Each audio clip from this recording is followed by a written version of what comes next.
Hipper here. So we've made it to our second video in the new series here on the Legends of Legends, or Legendary players, if you will.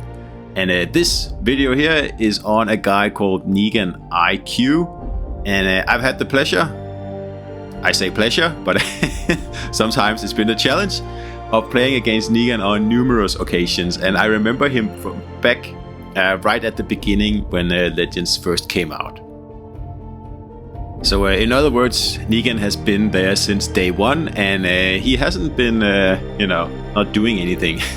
Because he's actually the owner of the Baltimore damage record at 242,000 damage. And if that wasn't enough, he is also the owner of the Alaska damage record at nearly 100,000 more damage at 300 and nearly 44,000. Quite impressive there. He is also not the owner of the damage record in Des Moines, but it's very close. But he is the owner so far of the base XP record in Des Moines. So Negan is a very experienced player, and if you see him on the opposite team, you pretty much know that you will have to play your pants off if you're going to win. So let's get into the questions I decided to ask him. So the first question here I pretty much already answered, but it is like, when did Negan start playing Legends? And as he's saying, he started playing at day one. He left the game during the Atlanta campaign for a month and a bit, and then he came back and he's been playing actively ever since. And I can attest to that, because he's actually one of the few players that I seem to meet a lot in the game. Not so much lately, but about a year ago we were matched all the time pretty much. Sometimes on the same team, and obviously sometimes on opposite teams. And yeah, I promise you, always a challenge. And I think, if I have to be honest here, and I think I do, I think Negan went away with most of the victories. Alright, so onwards to the next question, and it is, where are you from? And Negan is from Iraq, the Middle East, and that's why he's called the Beast from the East.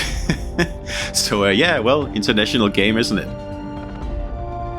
So next up is, when did you start playing Legends, or how did you start playing the game? And this is actually very, very similar to myself here, because I also came across the actual PC game on a YouTube channel, and it looked cool, but I didn't have a PC. I didn't have a gaming PC that could run it.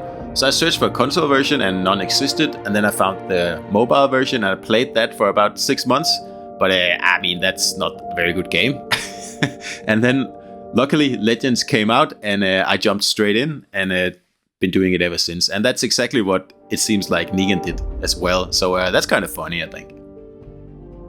Alright, next question, a quick one. Which platform do you play on? And in Negan's case, that happens to be PlayStation 4. Alright, on to the more meaty questions here. And what is your favorite ship? And Negan says USS Baltimore with more than 1,100 battles. That's a lot on one ship. And he still enjoys playing the ship. And well, I get it. I mean, I like Baltimore. It's not one of my most played ships, but I like Des Moines as well, and I like Alaska as well. And as you can tell from the damage records earlier, it seems that Negan really likes the US cruisers, and he plays them really well. So it would make sense that Baltimore is his favorite ship, because it's at tier 7, pretty much the sweet spot in the whole tier system. And well, it is a very good ship for sure. Alright, next question. Not really a surprise either. What is your favorite class? And Negan says cruisers are by far my favorite class, because I like the action cruisers bring with them, the continuous firing, moving and repositioning to different areas of the map during the game, and the ability to deal with all 4 classes in the game. That's a thing specific only to cruisers. That's why 70% of my 13.2 thousand games are played in cruisers. So Negan's played more than 13,000 games. That's very similar to myself as well, actually. And although I've played 90% of my games in cruisers. But anyway, so cruisers, that's Negan's thing. So if you see him out there in a cruiser, especially an American one, you better play well. Okay, so what is your favorite map? And Negan says North is my favorite map, because I think the two sides the teams spawn on are fairly balanced, and A point is reasonably separated from C point. I totally agree with that. North is also one of my absolute favorites, probably in my top 3 maps, and pretty much for the same reasons. I think it's a really interesting map, and I like it because to win this map you have to push, and I like maps where, you know, battleships actually have to push in and do stuff, and this is definitely one of those maps. Perhaps not so much the B spawn, but A and C, definitely. Alright, moving on to your least favorite map, and Shatter gets the dubious honor here, to no one's surprise. The first reason is the spawns. They leave very little room to reposition, they are very close to the caps. Second one is the sign of the big mountains around B and C points, especially the huge mountain inside C. I mean, yeah, I don't really agree with this, but this video isn't about me. I really like Shatter, but anyway, now you know. Okay, moving on to what is the best thing about Legends. The best thing is the smaller 9 versus 9 games and the shorter games. It allows for close engagement and not having to worry about 12 enemies when playing. That's what makes Legends special from the PC version. It's less passive in general, and I totally agree. I actually really like the more fast-paced gameplay here, although I think it could be a little bit more fast-paced actually. And that's also why, if you've watched my channel, you know that I really like when I happen to get a very small standard battle, but like 5 versus 5, 4 versus 4, or even 3 versus 3. Anything below 5, I really enjoy that. And I think there should be an option of making that a permanent choice in the game. Alright, next up, what is the worst thing about Legends? And I like how Negan says it's hard to pick one thing.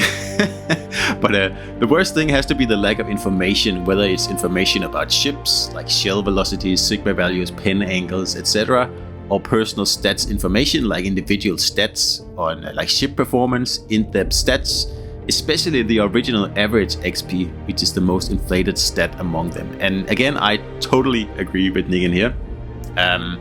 This is also one of my big problems with the game, is that you have no feedback. Like you can change your build on your ship, and you will have no idea if you do better or worse after a few weeks, because you have no way of checking it, except if you download your stats. But that's a lot of kerfuffle just to look at some numbers.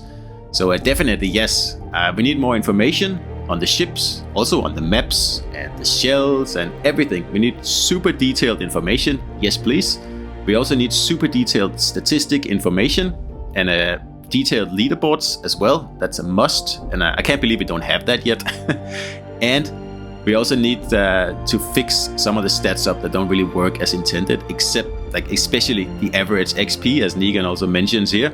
And also there's a few bugs in the stats, for example with the attracted damage and stuff. So yep, get to work, Wargaming.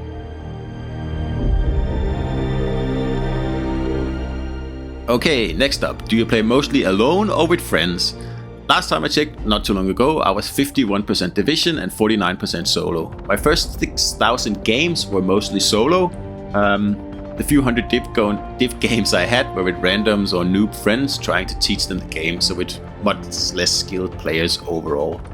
From then on, I've been playing with proper division mates close to my own skill level, and I've been doing so good for the past 7,000 games, averaging a wonder 101,000 damage and 3,200 XP, with a win rate hovering around 80%.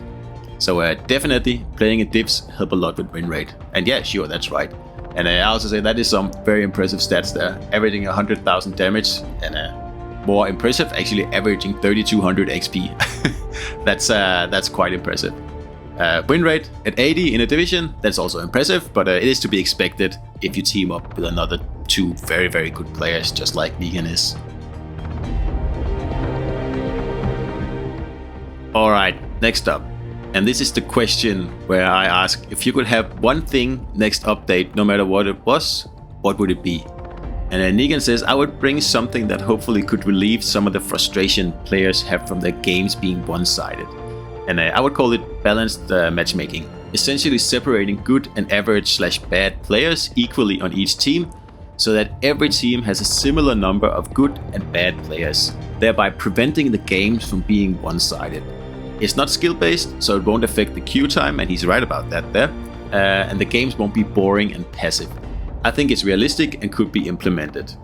And again, I totally agree. This is actually a very elegant solution to, one team being full of sweaty tryhards and the other team just being a total potato fest. This way, like each side would have like 3 potatoes, 3 average players, and 3 professionals, for example. And that would be the same for both teams, so it would be a lot more equal. And especially if you split the players out at the spawns as well, in my opinion. But yeah, it's a really good idea, and definitely something I would like to see Wargaming pop into the game. So that's the end of the second Legendary Players video here, and this one, as I'm sure you know by now, was on Negan IQ. So he's a PlayStation player. You can find him obviously on the PlayStation Network, also on Discord, and also check out his YouTube on Negan IQ. I'll put the link in the description for this video as well. So hope you enjoyed this video, guys, and do tell me what you like and didn't like about this. I've changed a little bit. I've removed the underlying video because I actually thought it was distracting instead of actually making us think about what the player is saying. So I'm not going to do that, at least for a while, and we'll see how we go about it. Let me know what you think. So hope you enjoyed it, guys, and I'll see you out there.